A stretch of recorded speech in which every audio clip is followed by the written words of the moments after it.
Of Vadodara. આગામી લોકસભાની ચૂંટણી સંદર્ભે ડભોઈ પોલીસ અને બીએસએફની પ્લાટૂન સાથે ડભોઈ નગરના સંવેદનશીલ વિસ્તારોમાં ફ્લેગ માર્ચનું આયોજન કરવામાં આવ્યું હતું।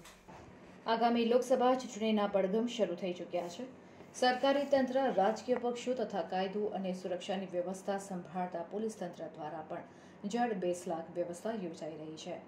છોટાઉદેપુર લોકસભા મત વિસ્તારમાં આવેલા ડભોઈ મત વિસ્તારમાં તાલુકાના કાયાવરોહણ, કુંઢેલા, થુવાવી અને ડભોઈ નગરના 4 કિલ્લાની અંદર બોર્ડર સિક્યુરિટી ફોર્સ બીએસએફની એક પ્લાટૂન 2 અધિકારીઓ સાથે આવી પહોંચતા ડભોઈ નગર અને તાલુકામાં ડીવાયએસપી આકાશ પટેલના માર્ગદર્શન હેઠળ પીઆઈએસજે વાઘેલા તથા પીએસઆઈઓ અને પોલીસ જવાનો વગેરેની હાજરીમાં જવાનોએ તાલુકાના કેટલાક ગામો અને નગરના 4 કિલ્લાની અંદરના વિસ્તારોમાં ફ્લેગ માર્ચ યોજી હતી।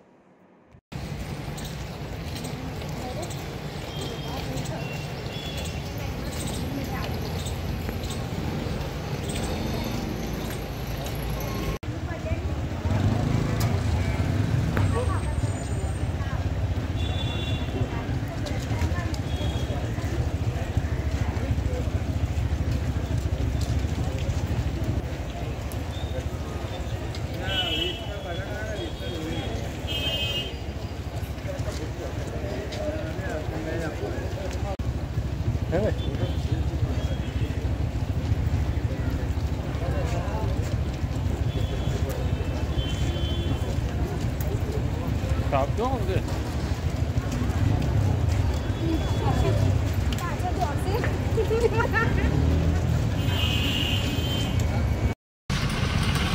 बरोबर राजू भाई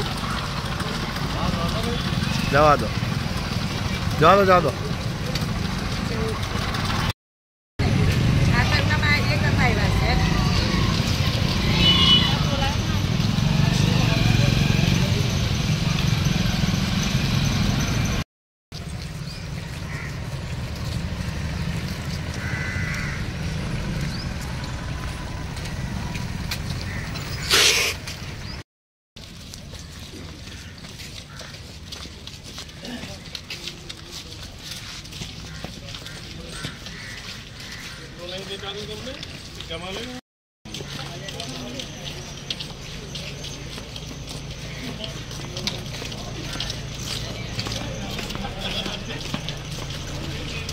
आज रोज डभोई पोलीस स्टेशन खाते डभोई तालुका अने डभोई टाउन जेमां आगामी लोकसभा 2024 क्रिटिकल बूथ बिल्डिंग अने सेंसिटिव विस्तारों डभोई पोलीसना 61 जवान, 3 अधिकारी तथा बीएसएफनी टुकड़ी जेमां 50 जवान एमना 2 अधिकारी साथे एम करीने 100 થી 110 जवानोए भेगा थई અને ડભોઈ તાલુકાના કારવડ, થુવાવી, કુંઢેલા ગામે સવારે ક્રિટિકલ બૂથ બિલ્ડિંગની વિઝિટ કરેલી તથા ફૂડ પેટ્રોલિંગ કરેલું અને આજે સાંજે નાયબ પોલીસ અધિક્ષક શ્રી ડભોઈ ડિવિઝન શ્રી આકાશ પટેલ સાહેબના અધ્યક્ષતામાં આજરોજ ડભોઈ ટાઉનના તમામ સેન્સિટિવ વિસ્તારો અને તમામ 4 દરવાજાની વચ્ચે પેટ્રોલિંગ કરી ફૂડ પેટ્રોલિંગ કરવામાં આવેલ, જેમાં 110 જેટલા જવાનો બીએસએફ અને પોલીસના જવાનો હાજર હતા।